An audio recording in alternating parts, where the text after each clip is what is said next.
always ask Muslims this very important question. Why do you Muslims pray to Muhammad? But Muslims love to tell you that they do not pray to Muhammad, which is a total lie. And here's the proof. Here's the proof. Muslims, in their 5 daily prayers, they say these many often repeated words. Watch. Assalamu alayka ayyuhan nabi wa rahmatullah wa barakatuh. Assalamu alayka ayyuhan nabi wa rahmatullah wa barakatuh. Peace and Allah's mercy and blessings be on you, O Muhammad, O Prophet. Right? Peace and Allah's mercy and blessings be upon you, O Prophet, which is Muhammad. So when Muslims pray, they do that at least 5 times a day. They are calling upon Muhammad. Peace be upon you, Muhammad. So they are talking directly to Muhammad. Hi Muhammad, peace be upon you, Muhammad. But wait, Muhammad is dead inside his grave for many centuries now. Why do you Muslims talk to Muhammad while praying? Why do you talk to Muhammad while praying? That's the question. Why do you do that? And you're doing this 5 times a day. If we go to chapter 33, Surah Al-Ahzab, ayah 56, we can read, Inna Allah wa malaikatu yusalluna ala nabi, ya ayyuha alladhina amanu, sallu alayhi wa sallimu taslima. Sallu alayhi wa sallimu taslima. Now, if we read it from the Arabic, we understand that Allah and His angels pray on the Prophet. Allah and His angels pray on the Prophet. Yusalluna ala nabi. And if that's not enough, we have even more disasters in the same ayah. What's that? The last part. The last part. Muslims must completely submit and surrender to the will of Muhammad. They have to surrender themselves to Muhammad. Wow, so it's not enough that Allah prays, but the Muslims must completely surrender and submit to Muhammad. Wow, yes, that's correct. So you see, if we can give you an example, let's say a priest or an imam would say, "Ana usalli ala al-rajul al-mayyit."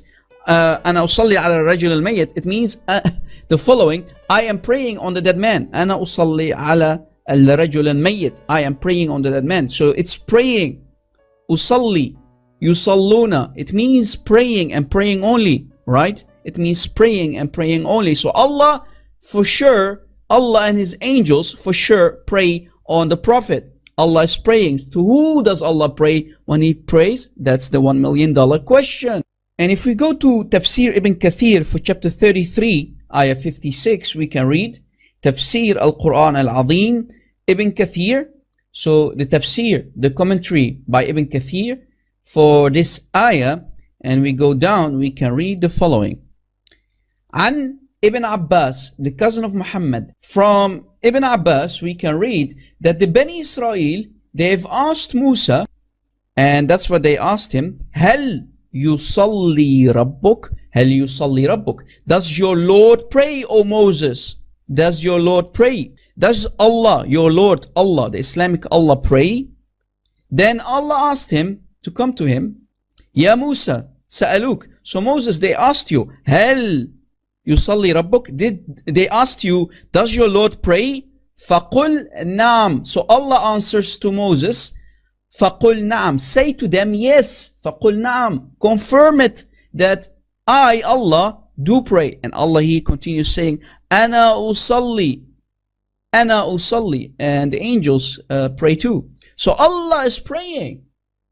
Faqul na'am. So Allah confirms it and He says, yes, I do pray. Ana usalli. Did you catch it? Here Allah confirms that He does pray. So to who does Allah pray when Allah prays? Wow. And that's the reason actually why the ayah came down. That's the reason why the ayah came down. And you see here Ibn Kathir is trying to defend Allah, but he's actually making a huge confusion. And the problem is that non-Arabic speaking Muslims, which are the more than 75% of the Muslim population, they cannot read the Arabic and understand it.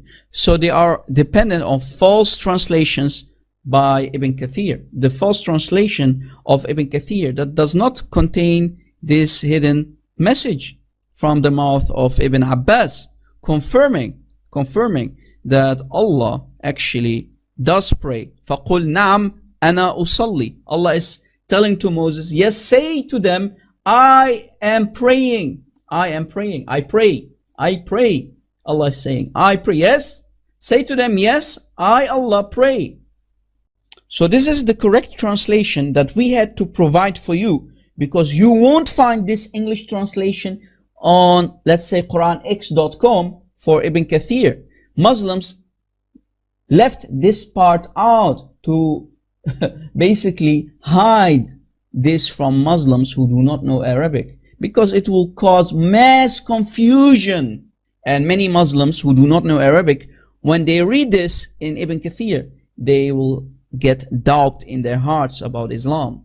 And here is why we have to provide our own translation for the part that I read for you here, when Allah confirmed that He actually does pray. So this is my translation for Ibn Kathir Tafsir, for chapter 33, ayah 56. Does Allah pray? That's the question. Does Allah pray? Here is Ibn Kathir from the mouth of Ibn Abbas. The people of Israel said to Moses, does your Lord pray? Does Allah pray?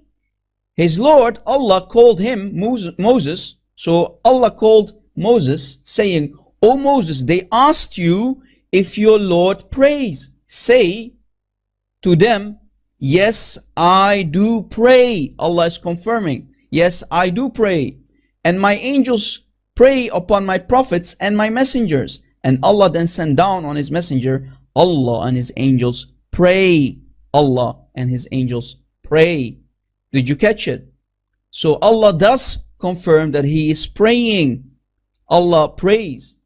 But wait, when Allah prays, to who does Allah pray?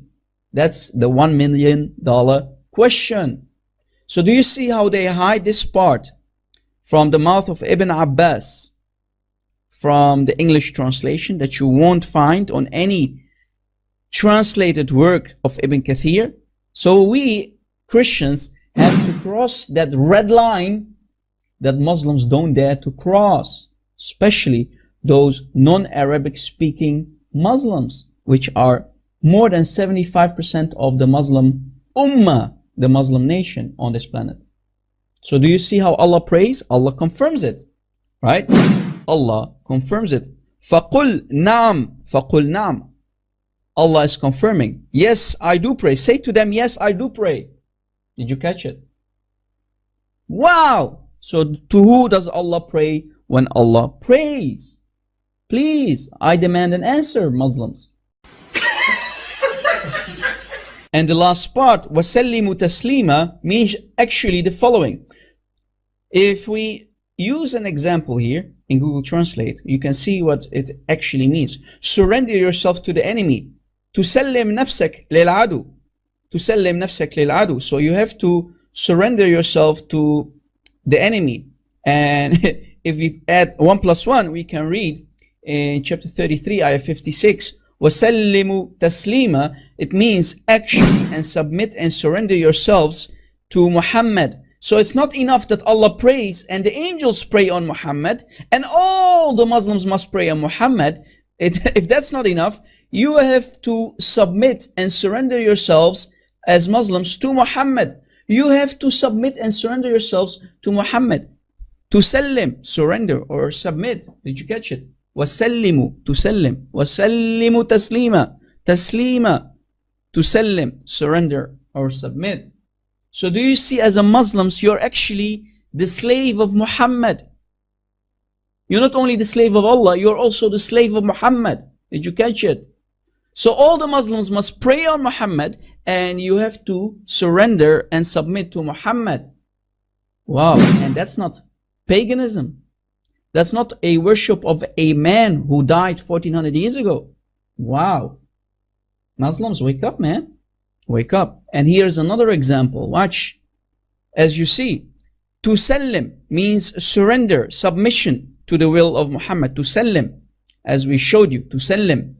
So Muslims, why do you call yourself monotheists? You are not monotheists. You worship Allah, but at the same time you worship Muhammad, and you surrender yourself to Muhammad. And we showed you that you Muslims, when you pray 5 times a day. Again, you pray 5 times a day to Muhammad directly. Watch. Assalamu alayka ayyuhan nabi wa rahmatullah wa barakatuh. Assalamu alayka ayyuhan nabi wa rahmatullah wa barakatuh. Peace and Allah's mercy and blessings be upon you. Who? Upon you, Muhammad, O Prophet. So this is why you are nothing but idolaters. You are mushrikun. You associate partners with Allah, which is Muhammad in this case, the partner of Allah. Did you catch it? This is crystal clear shirk. How many more evidence, how many more proof do we need to provide to you Muslims? Wake up, please. Stop calling yourself monotheists. You worship Allah and Muhammad at the same time.